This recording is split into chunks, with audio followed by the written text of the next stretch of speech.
Okay, here we are. We're into day 3 of our lockdown. It's quite strange how we find ourselves stuck inside our houses, and I go out for a walk realising that once I've gone for my walk in the park, I'll come back in again.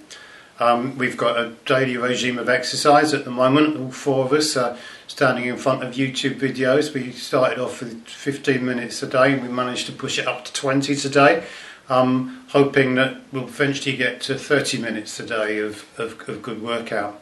But that's not just the only adaptation we're having to make. The thing I'm probably struggling most with is the Zoom videos, because you sit in front of Zoom and you're staring at your own face, and I'm not used to looking at myself on video, and I have my own perception of what I look like, and suddenly it's changed because suddenly I'm having to see myself the way other people see me. A little while ago I was in a prayer meeting sitting next to Neil Jakes, and the people in the prayer meeting said, take some time just to talk to the person next to you and say thank you to them, or just express something of how you appreciate what God is doing in them or has done in them. And as some of you know, I lead our Doulos team, which is our kind of accelerated leadership development program. And we have teaching sessions once a week, and I had the teachers actually, each time the teacher is there, Neil or I will sit in to support them with the sessions. And the way we work is I do 4 weeks on and Neil does 4 weeks on. And what happened last term was I was with Neil, and I was talking to Christina, and I realised that Neil was under quite a bit of pressure. And I was thinking about myself and thinking I was really quite excited, because I thought it's got to the end of my 4 sessions and now I'm going to have Wednesday evenings free for the next 4 weeks. But when I heard Sue talking to me about Christina, I just felt a nudge that maybe I should cover that. Neil didn't have to do that. So I said to Neil, don't bother, I'll do your 4 sessions. Didn't think anything of it after that. During the prayer meeting, Neil turns to me and says, I really appreciate what you did for me in covering me for my 4 sessions. And then he burst into tears. And we ended up standing, hugging one another. And it just made me think of how all I'd done, which was quite a small, really relatively insignificant thing for me, offering to cover his Wednesday night sessions, but it had a huge impact on him. In fact, actually, at that point in time, it took him into the presence of God. And in fact, we both came into the presence of God. So that small sacrifice that I made took Neil into the presence of God. And it's quite interesting. What I want to talk to you about is Abraham. He was actually called Abram at the time, and how his encounter with God involved sacrifice initially, but out of that sacrifice he had an encounter with God which didn't just affect him, but obviously affected the whole of the Israelite nation and all the family that he was going to have afterwards. The verse is in Genesis 15, and it's verses 9 to 18. So if you've got a Bible, you just might want to find that. It's Genesis 15, verses 9 to 18. The Lord told him, bring me a 3-year-old heifer, a 3-year-old female goat, a 3-year-old ram, a turtle dove, and a young pigeon. So Abraham presented all these to him and killed them. Then he cut each animal down the middle and laid the halves side by side. He did not, however, ever cut the birds in half. Some vultures swooped down to eat the carcasses, but Abraham chased them away. As the sun was going down, Abraham fell into a deep sleep, and a terrifying darkness came down over him.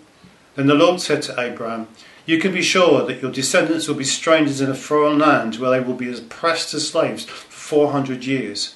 But I will punish the nation that enslaves them, and in the end they will come away with great wealth. As for you, you will die in peace and be buried at a ripe old age. After 4 generations your descendants will return here to this land, for the sins of the Amorites do not yet warrant their destruction. After the sun went down and darkness fell, Abraham saw a smoking firepot and a flaming torch passed between the hearts of the carcasses. So the Lord made a covenant with Abraham that day.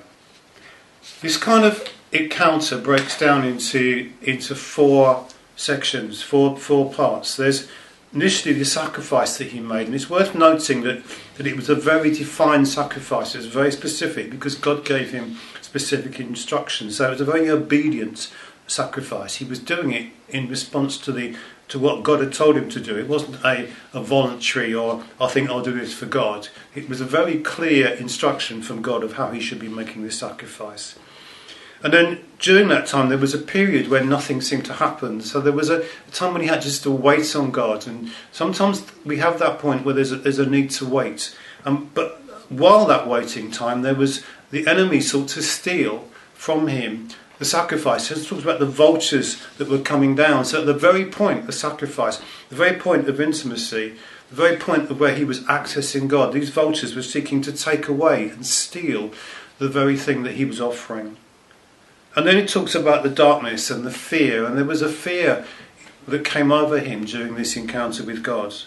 But then finally it ends with a covenant, and there's a promise, and it's a promise which extends not just to Abraham, but actually extends to future generations, which came from his encounter with God. Now, with Abraham, there was nothing unique or special about the sacrifice that he was making. In Leviticus 1 and Leviticus 3, sacrificing bulls and goats and rams and birds were kind of part of the regular lifestyle of the Israelites. And it's just an everyday thing that they did in response to God. And it got me thinking, well, if that was his everyday response to sacrifice, it's not what God's calling us to do. What is the sacrifice that God has called us as a community to make and to live in, which was equivalent or consistent with this sacrifice that Abraham was making? And the thing that God has called us to do and to live in sacrificially is covenant relationship. We're called to live in integrity. We're called to live with a readiness to serve one another. We are called to be ready to be committed to one another. And we're called to love and accept and forgive one another. And sometimes this catches us out at the most unexpected moments. And I think it's almost a hard position that God takes us into, but it will always involve sacrifice. Interestingly, there was obviously things happening for me at that week of prayer, because 2 days later I was in the week of prayer. And there's a young person that comes to this event, week of prayer, sometimes comes to the prayer meetings, and I always take them home. And we had a pretty busy week that week, and I was quite tired that particular evening, and saw the person arrive, and I was really excited they were there, because they don't always come. But then I thought, I'm going to have to take them home. And then somebody else came up to me and said, I've just seen that person arrive, I'll take them home for you tonight. And I was just so blessed and so relieved that I didn't have to actually go and take this person home this particular evening, and I could just go home and sit down and rest when I got home after the prayer meeting.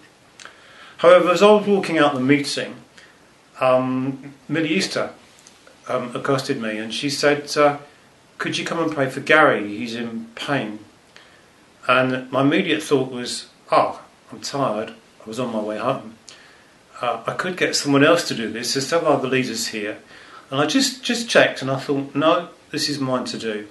So I went and found another leader, and together we drove to the Easters, and he was in a lot of pain at that particular point, and we prayed for him. He ended up going into hospital. During in hospital, Gary will testify now to how he had a real encounter with the Holy Spirit. And sometime afterwards, I said to him, asked him how he was when he was back home again, and he grabbed me and hugged me again and said, I'm just so thank you so much for praying, for coming to pray for me. Now, again, it was a price that had to be paid, but what happened was that a consequence of making that choice, which was motivated by really consistent with the love that God has for me, and therefore the love that God's put in our heart for others, he encountered God. So it wasn't me that encountered God. I made the sacrifice. It cost me a price, But as I made that choice, then the consequence was that he actually met with God. And I think that the thing we need to begin to understand is that the way we bring people into the presence of God is not for me. It's not something that God is there for me, and he does want to bless me. But the presence of God is not there for me. It's actually there so I can bring others into it, and as I see others blessed, then I will receive the blessing. That has to be our heart, and that has to be our motivation.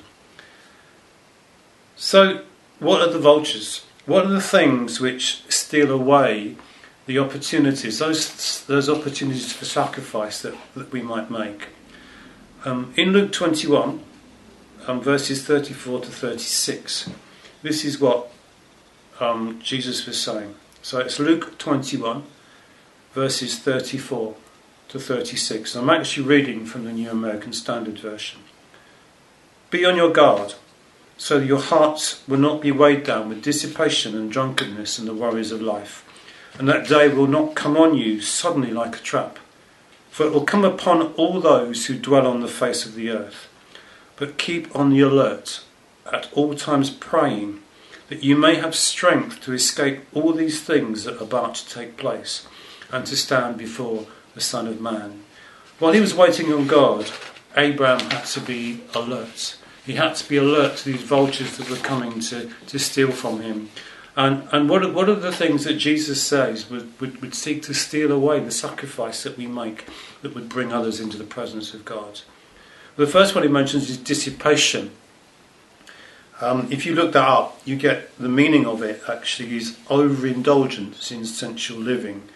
And it comes from a Greek word, which actually means you're derived from the word that means claim for oneself eagerly. A few years ago, I decided we needed a new TV. There was nothing particularly wrong with the old one, but it was just getting a bit old and I wanted a new one. And me being me, didn't want to waste my money, didn't want to spend too much money. And there's such a variety in the types of TV that I had to do an awful lot of research as to which was the best TV to buy, which had the best sound, the different types of picture, screen size, all the types of pictures. I didn't bore you with the details. And I spent a couple of weeks on this, browsing the internet. Every time I sat down, I was on the internet researching TVs until I became an expert on what was the best type of TV. Fortunately, my memory is such that I kind of retain these things for short term, but then long term I'm able to discard them. So don't ask me now. But at that point, I was a complete expert. And having spent many hours obsessing about this television and what I should buy, and every waking moment really was consumed with this, and it just pushed away everything else I could have been thinking about. All the opportunities I might have had to serve, to consider other people before God, pushed away because all I wanted was I was focused on this TV. So I said to Sue, okay, I think this is the TV we should buy. And Sue looked at me and she says, we don't need a new TV. And that was it, no more TV. So I'd spent all that time, and that to me is kind of a form of dissipation. I just wasted all that time, distracted from the purpose that God had for us. The other thing he talks about is drunkenness, and I think drunkenness just fits into that hedonistic thing of just my own pleasure. I need some me time now. I could do this, but I won't do this. I need to go and hide and do my own thing. It's when somebody phones up when you're in the middle of a TV program, and instead of coming away from the TV program, you might choose to say, I'll phone them back later. And it could be urgent. And I can think of one situation where that happened with me. And somebody phoned me, and I thought, I'll put this off, and could I come and pray for someone? And I thought, this doesn't need to happen now, and I left it. And terrific nudge from God to pick up the phone and just phone somebody and just find out what the details were. And when I found out, I was so relieved that I actually went. So sometimes that thing of just wanting that space for yourself, to me that fits into not literally getting drunk with wine and beer, but into that aspect of drunkenness. And then there's the worries of life, dwelling on the negative, which is the opposite of being thankful. And That's a real temptation now. I mean, there's a lot of fear that's out there, a lot of fear in the circumstances we're facing. And those things can actually, if we retreat into our own fears, it will restrict us from being able to serve and being available to look out for one another, love one another, express care for one another, and to explore the opportunities that God is giving us, even in this difficult time, just to be aware and to reach out to one another, even in our isolation, particularly for the opportunities that we have through technology.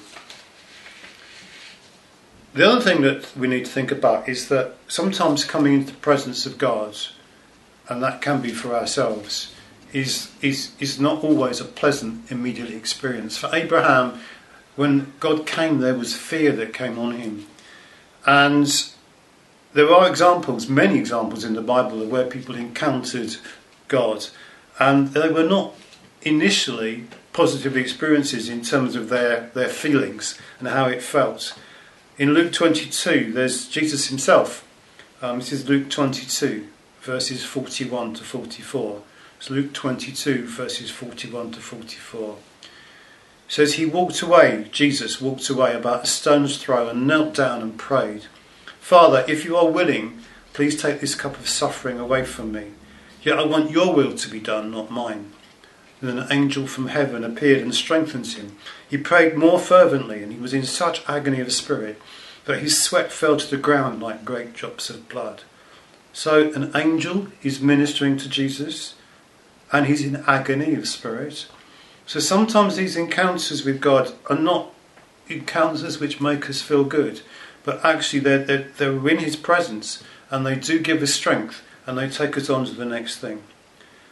Acts 9, verses 7 to 9. This is Saul's encounter. So this is Acts chapter 9, verses 7 to 9. The men with Saul stood speechless, for they heard the sound of someone's voice, but saw no one. Saul picked himself up off the ground, but when he opened his eyes, he was blind. So his companions led him by the hand to Damascus. He remained there blind for 3 days and did not eat or drink. So here's an encounter with Jesus that left a man blind and not able to eat for 3 days or drink for 3 days. And it must have been a complete fear came over him. Now we know that Paul later on had a real understanding of how much God loved him, and it motivated him and drove him to just share the gospel with everybody because he was so excited about it. But that initial encounter with God was a fearful encounter, and sometimes it's an awesome thing to come into the presence of God. Then Luke 1 verse 19, then the angel said to Zechariah, so I'll say that again, Luke 1 verse 19. Then the angel said, and this is to Zechariah, who was John the Baptist's father, "I am Gabriel. I stand in the very presence of God. It was he who sent me to bring you this good news. But now, since you didn't believe what I said, you will be silent and unable to speak until the child is born. For my words will certainly be fulfilled at the proper time." So Zechariah goes into the presence of God, an angel ministers to him, and he comes out, and he's not able to speak for 9 months.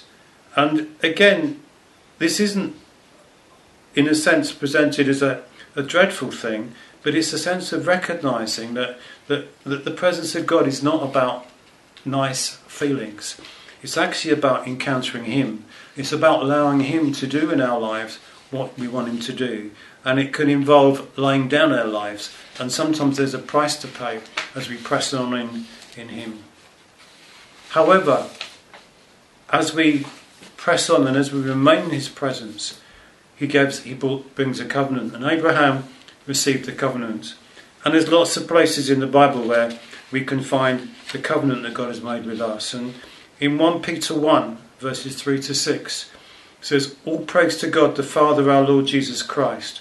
It is by his great mercy that we have been born again, because God raised Jesus Christ from the dead. Now we live with great expectation, and we have a priceless inheritance, an inheritance that is kept in heaven for you, pure and undefiled, beyond the reach of change and decay. And through your faith, God is protecting you by his power until you receive this salvation, which is ready to be revealed on the last day for all to see. And he actually goes on to say, so be truly glad. There is wonderful joy ahead, even though you must endure many trials for a little while. So in this covenant, we find God as a Father. We find we are born again. We find we have a share in the resurrected life of Jesus. We have been given a priceless inheritance beyond the reach of decay, and our salvation is protected by God's power. So there's a security in that. But as we look today for God's presence and the revelation of his heart towards us, then we need to understand that we need to guard what he's bringing, and we need to guard what he puts into our lives and what he draws us to. And I have some questions for you which you can work on, and we'll actually get these put up so people can access them. I just need to find them, so you just need to bear with me because I've lost a piece of paper that has the questions on. And